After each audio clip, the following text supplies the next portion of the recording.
चोल साम्राज्य।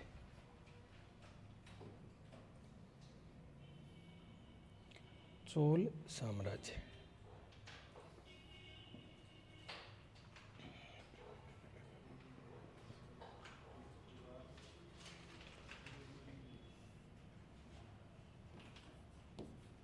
चोल साम्राज्य। देखना होगा क्या, अपन ने संगम युग से शुरू किया था। संगम युग में यहाँ तो चेर थे, ठीक है, यहाँ चोल थे, यहाँ पांड्य थे, ठीक है। मेनली ये इतिहास है पहली से तीसरी शताब्दी ईस्वी या एडी का, ठीक है। चेर गायब हो जाएंगे समय के साथ, ठीक है। जो ठीक से शासन नहीं करेगा या शासक कमजोर होंगे वो गायब हो जाएंगे। चोल सुसुप्त रहेंगे, 3rd सेंचुरी से लेके 9वीं शताब्दी तक एकदम शांति रहेंगे। जब कमजोर होंगे तो क्या होंगे, पल्लव जो यहाँ है, जिनका चालुक्यों से संघर्ष चला था, 6ठी से 8वीं शताब्दी तक जो रहे थे, इनके सामंत बन के काम करेंगे, ठीक है। और इन पल्लवों का बादामी के चालुक्यों से संघर्ष चलता रहेगा, ठीक है। लेकिन जैसे ये पल्लव कमजोर होंगे तो इनका जो सामंत है विजयालय चोल, वो विजयालय चोल क्या करेगा, अपने वंश की स्वतंत्रता की घोषणा कर देगा। तो ये साम्राज्यवादी चोल है, इंपीरियल चोलाज है। इंपीरियल या साम्राज्यवादी चोल इसलिए कहते हैं, इन्होंने श्रीलंका को भी जीत लिया, लक्षद्वीप को जीत लिया, मालदीव को जीत लिया, और इधर यहाँ जैसे यहाँ तो साउथ ईस्ट एशियन कंट्रीज हो गए, उससे आगे नीचे इंडोनेशिया, आगे ऑस्ट्रेलिया। तो इंडोनेशिया के जो द्वीप हैं, जावा, सुमात्रा, बोर्नियो, वहाँ तक जीत लिया था इन्होंने। तो इसलिए इनको क्या कहते हैं, इंपीरियल चोला या साम्राज्यवादी चोल कहते हैं वही, लेकिन बीच की 6 शताब्दी तक शांति से रहे। ये इम्पोर्टेंट है। एक तो इम्पोर्टेंस इसलिए कि कोई भी दक्षिण भारतीय राजवंश ऐसा नहीं हुआ जो श्रीलंका को जीत के अपने भारत के साम्राज्य में शामिल कर ले। भाई यहाँ से इंडोनेशिया कितनी दूर है, कई हजार किलोमीटर दूर है, वहाँ जाके इंडोनेशिया को ही जीत लिया। एक तो सैनिक विजय बहुत जोरदार थी, सैनिक विजय जोरदार थी तो सेना मजबूत थी, समुद्र में दूसरे देश को जाके जीत रहे हैं, इसका मतलब इनकी नौसेना बहुत जोरदार थी। और बड़ी सेना कब होगी, इनकी कर प्रणाली बहुत अच्छी थी, प्लस एक इनका स्थानीय स्वशासन था गाँव में। और फिर तंजौर में, कंपारेश्वर में और कुंभकोणम में 3 जगह बड़े बड़े शिव जी के मंदिर बनवाए, वो बात इंपॉर्टेंट है, ठीक है। तो वंश का संस्थापक कौन हुआ, संस्थापक हुआ विजयालय, संस्थापक वंश का विजयालय। विजयालय का टाइम है 850 से लेकर 887 तक, और ये था विजयालय पल्लवों का सामंत, पल्लवों का सामंत। प्लस इसने क्या किया, तंजौर या तंजावुर को अपनी राजधानी बनाया, ठीक है। तंजौर या तंजावुर को, तंजौर या तंजावुर को अपनी राजधानी बनाया।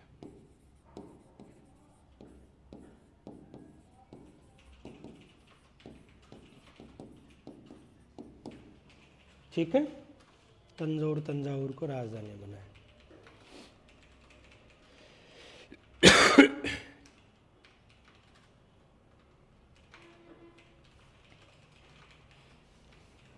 ठीक है, बढ़े आगे।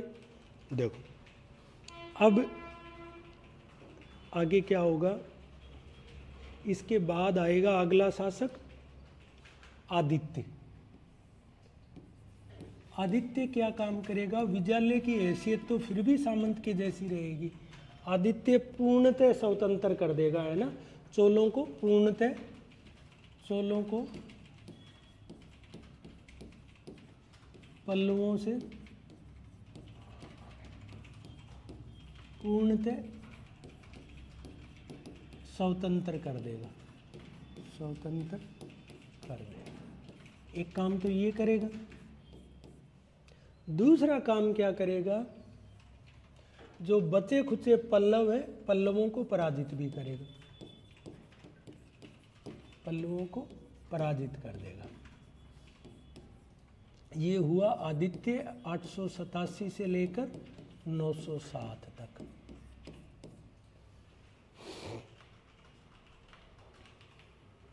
अब अगला शासक आएगा परांतक।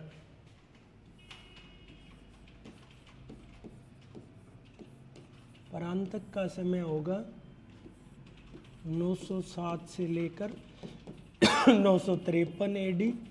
ये शक्तिशाली शासक होगा। परांतक क्या करेगा?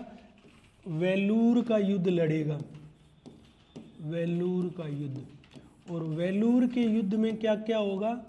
एक तो तमिलनाडु के पांड्य होंगे, ठीक है, और वो मिलेंगे श्रीलंका के राजा के साथ, उन दोनों को ये हरा देगा और यहाँ से श्रीलंका के बुरे दिनों की शुरुआत हो जाएगी, ठीक है ना। तो वेलूर का युद्ध क्या? किस? पांड्य प्लस श्रीलंका की संयुक्त सेना को हरा देगा, संयुक्त सेना को हरा देगा।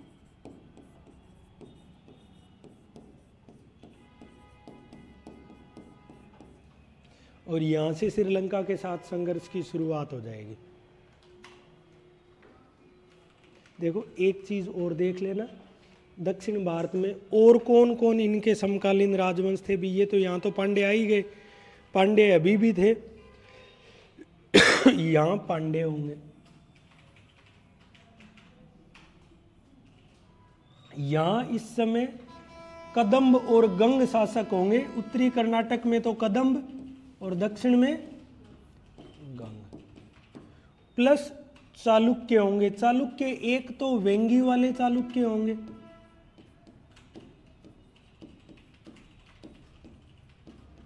ठीक है, और ऊपर कौन होंगे?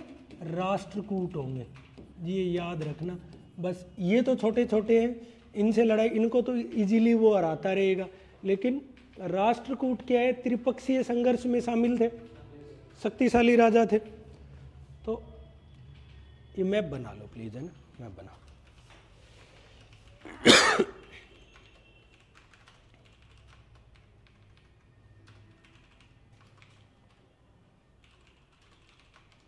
कदंब और गंग राजा क्यों इंपॉर्टेंट है? अपने लिए बस इतना ही इंपॉर्टेंस है कि इन्होंने जैन धर्म को आश्रय दिया था, बस, है ना।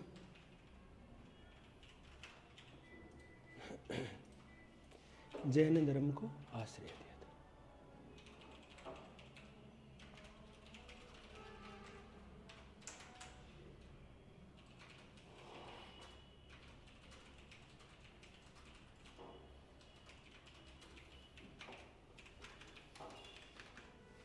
बड़े देखो अब क्या होगा कि पांड्य और श्रीलंका की सेना को तो हरा देगा, लेकिन राष्ट्रकूट राजा होगा कृष्ण तृतीय, बहुत शक्तिशाली राजा था। ध्रुव गोविंद अमोघ कृष्ण, कृष्ण थर्ड क्या करेगा? तक्कोलम के युद्ध में प्रांतक को हरा जाएगा। तो दूसरा युद्ध क्या उनसे होगा? तक्कोलम का युद्ध, तक्कोलम का युद्ध। इस तक्कोलम के युद्ध में क्या होगा? तक्कोलम के युद्ध में ये होगा कि राष्ट्रकूट राजा कृष्ण थर्ड परांतक को हरा देगा।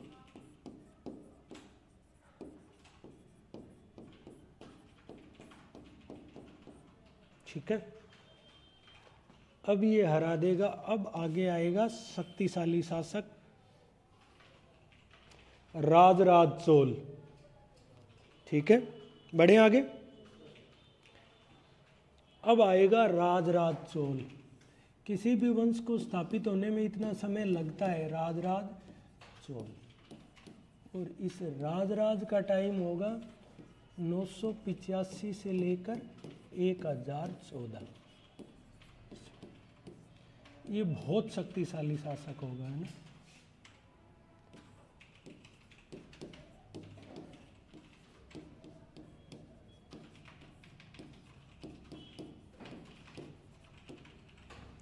ये शक्तिशाली शासक होगा। शक्तिशाली शासक होगा तो क्या करेगा, श्रीलंका पर आक्रमण करेगा। श्रीलंका का राजा होगा महेंद्र पंचम। महेंद्र पंचम से ये आधा श्रीलंका छीन लेगा और छीन के उसको चोल साम्राज्य में मिला लेगा, है ना। तो क्या करेगा, श्रीलंका के राजा महेंद्र पंचम को हराकर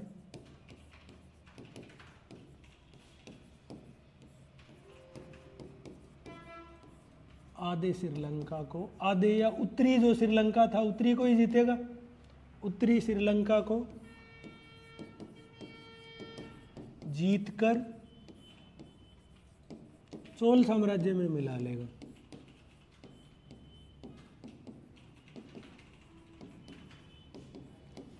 श्रीलंका की राजधानी होगी अनुराधापुर और अनुराधापुर की जगह ये राजधानी बनाएगा पोनेरुआ को।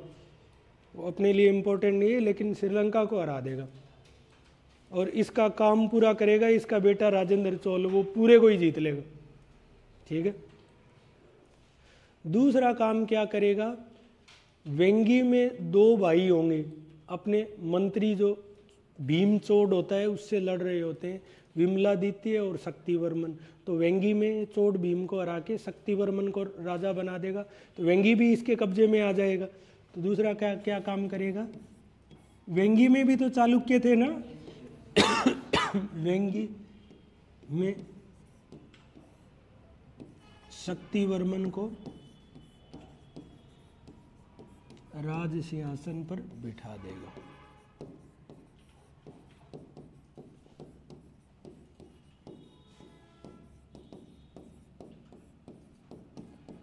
दूसरा क्या काम करेगा, फिर ये देखेगा आसपास में और क्या बाकी रह गया, तो और बाकी रह गया लक्षद्वीप और मालदीव को भी जीत लेगा, है ना। लक्षद्वीप और मालदीव को जीत लेगा।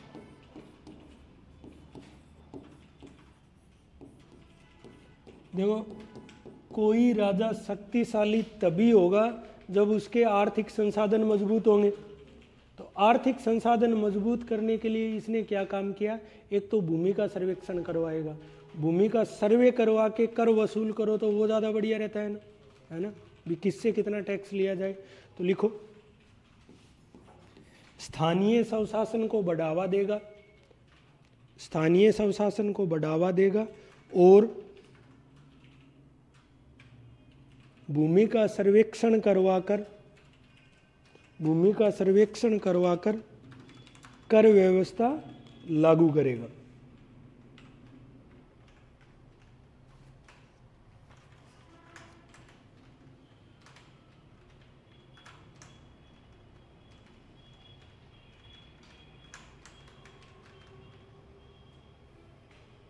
ठीक है।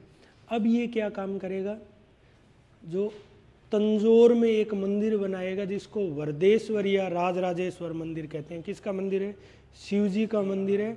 और इसमें द्रविड़ वास्तुकला में जो सारी विशेषताएं होनी चाहिए, विशाल गोपुरम जो चार दीवारी के बाहर वाले प्रवेश द्वार, विशाल मंडप, भव्य विमान, वो सारी विशेषताएं होंगी। तो तंजौर में तंजौर या तंजावुर में क्या करेगा, वृद्धेश्वर या राजराजेश्वर का मंदिर बनवाएगा। वृद्धेश्वर या राजराजेश्वर का मंदिर का मंदिर बनेगा।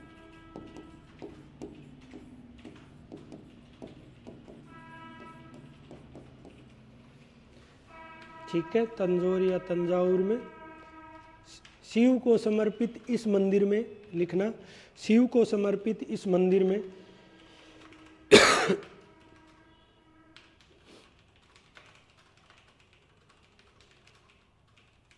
द्रविड़ वास्तुकला की समस्त विशेषताएं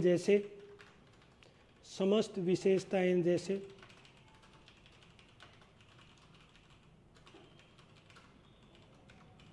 विशाल गोपुरम,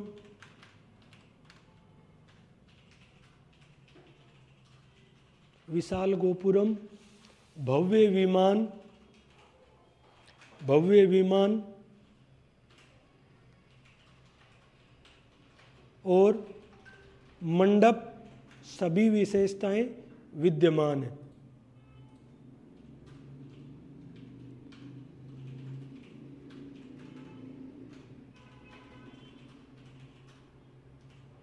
ठीक है। अब इसके बाद इसका बेटा आएगा राजेंद्र चोल। तो राजेंद्र क्या करेगा, जो कुछ बच जाएगा अपने पिताजी का काम पूरा कर देगा। राजेंद्र चोल, राजेंद्र का समय रहेगा 1014 से लेकर 1044 एडी। ये पहला तो काम करेगा, श्रीलंका का नंबर लेगा और श्रीलंका को पूर्णतः जीत लेगा, को पूर्णतः जीतकर साम्राज्य में मिला लेगा, पूर्णतः जीतकर साम्राज्य में मिला लेगा। और श्रीलंका का जो राजा होगा महेंद्र पंचम, उसको कहेगा तू चल मेरे साथ, उसको साथ लाके बंदी बनाएगा, यहीं उसकी मृत्यु हो जाएगी 10-12 साल बाद, है ना। तो श्रीलंका को जीतकर पूर्णतः अपने साम्राज्य में मिला लेगा।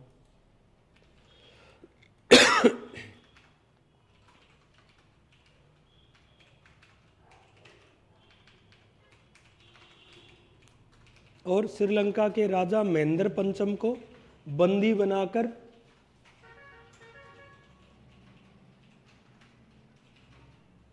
चोल राज्य में ले आएगा।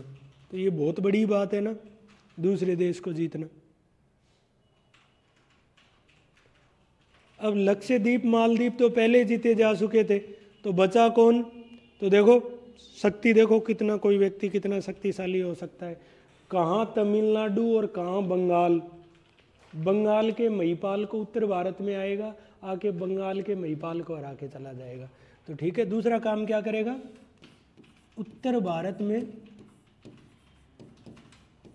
भारत में अभियान कर बंगाल के पाल शासक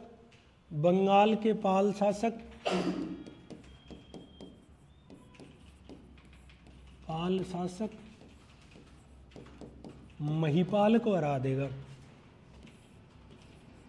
और महिपाल को हरा के कौन सी उपाधि धारण करेगा, गंगा में पड़ता है बंगाल, गंगा के गंगई कोंड चोलपुरम, है ना।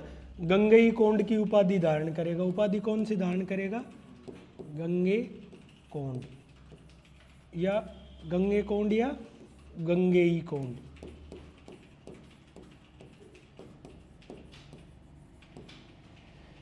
ठीक है, गंगेई कोंड की उपाधि धारण करेगा, मतलब गंगा नदी तक विजय प्राप्त करने वाला। लिखो, गंगा तक विजय प्राप्त करने वाला। और इसी विजय को चिर स्थायी रखने के लिए क्या नया नगर बसाएगा, है ना।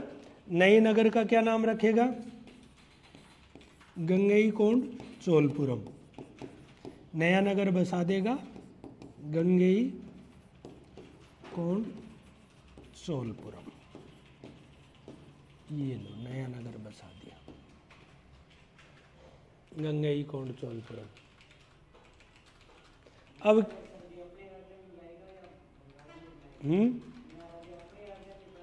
बंगाल में बनाने का क्या फायदा,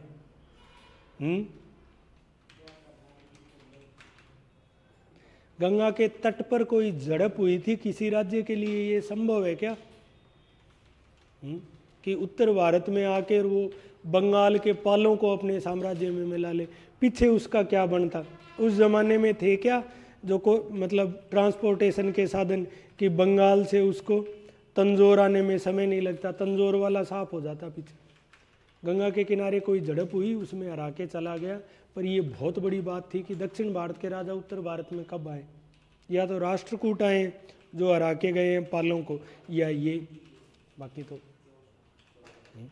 वहीं बसाएगा गंगई कोंड चोलपुर।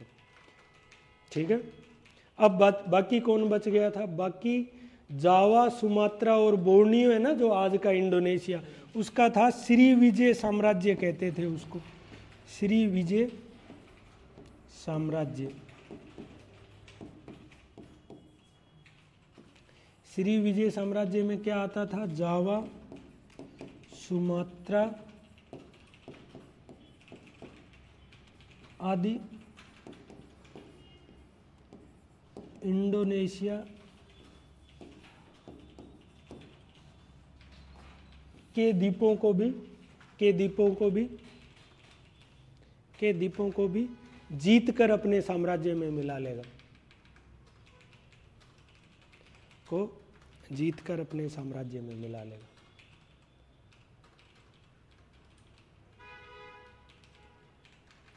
देखो श्रीविजय तो साम्राज्य था जिसमें वर्तमान ये आते हैं। यहाँ के जो डायनेस्टी थी उसका क्या नाम था? शैलेंद्र वंश, है ना। तो श्रीविजय साम्राज्य पर शैलेंद्र वंश के राजाओं का शासन था।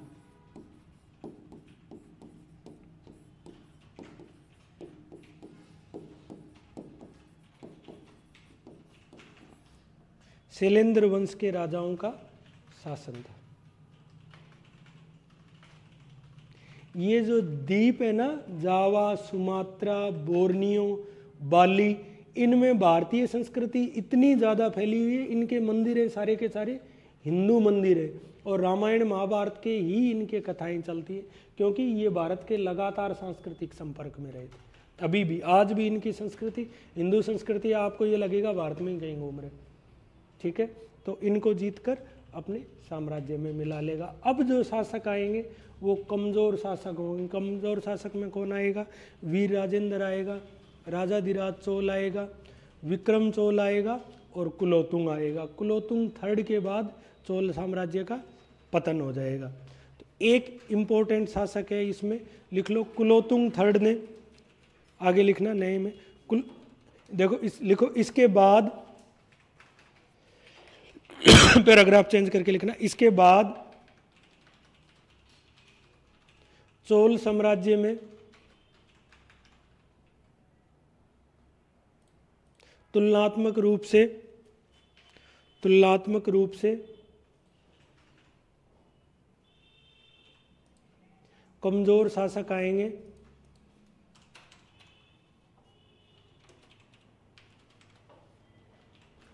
जैसे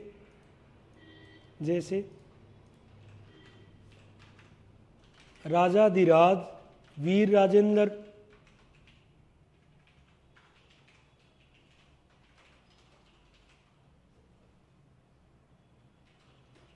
विक्रम चोल आदि। अंतिम उल्लेखनीय शासक कुलोतुंग चोल होगा। उल्लेखनीय चोल शासक कुलोतुंग चोल होगा, जो कंपारेश्वर में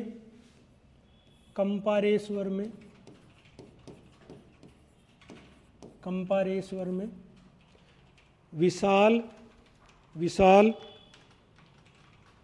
शिव मंदिर का निर्माण करवाएगा।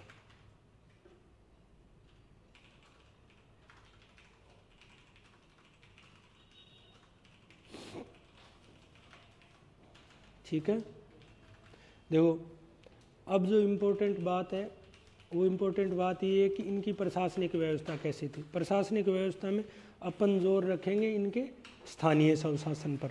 तो देखो चोलों की प्रशासनिक व्यवस्था, चोलों की प्रशासनिक व्यवस्था, कई बार ये पूछ लेते हैं, तो इसमें क्या सीक्वेंस है? सबसे ऊपर तो आ जाएगा पूरा साम्राज्य का भी विभाजन करते थे वलनाडु में, और वलनाडु होता था आज के जिले जैसा, ठीक है। वलनाडु को नाडु में, और इसको आगे बांटते थे कोट्टम कुर्रम, ये गांव आ जाते थे, कोट्टम कुर्रम गांव आ जाते थे, ठीक है। ये हो गया।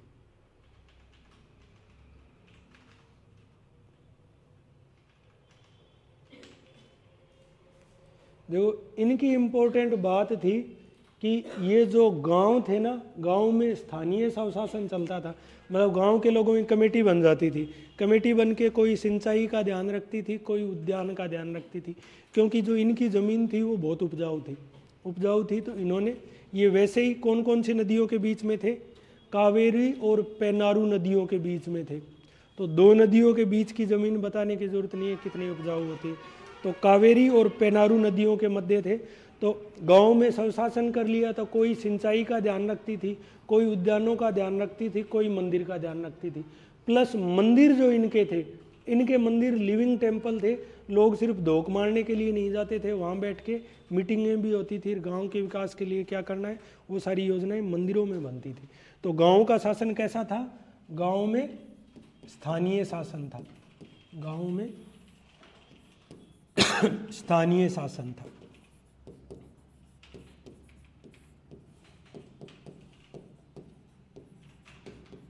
ठीक है। अब स्थानीय शासन में गांव में तो कोई सड़क का ध्यान रख लेगा, कोई बगीचों का ध्यान रख लेगा, कोई सिंचाई का ध्यान रख लेगा। गांव में स्थानीय शासन था, इस बात का पता कैसे चलता है, परांतक का एक अभिलेख है, उत्तम मेरूर अभिलेख, बहुत इंपॉर्टेंट है ना, इसका पता चलता है परांतक के उत्तम मेरूर अभिलेख से।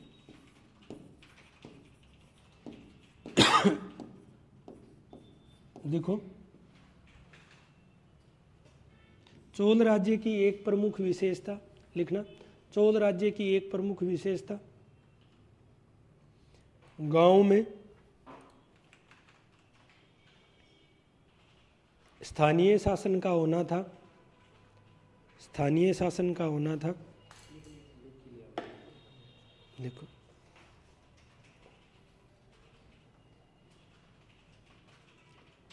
स्थानीय स्वशासन में मंदिर अपनी उल्लेखनीय भूमिका निभाते थे।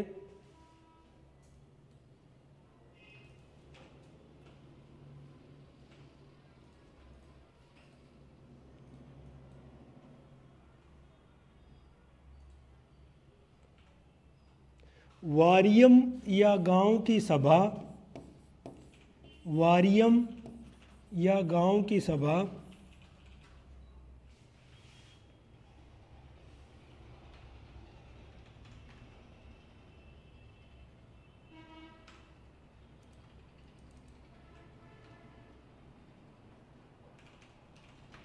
गांव के दैनंदिन के कार्य, गांव के दैनंदिन के कार्य, सिंचाई उद्यान,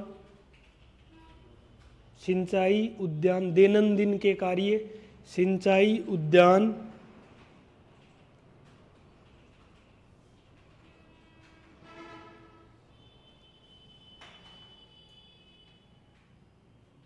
सड़क आदि का स्थानीय स्वशासन, आदि का स्थानीय स्वशासन का संचालन करते थे। बस ये हुई चोलों की इम्पोर्टेंट बात, याद करने लायक इतना ही। कल से कर देंगे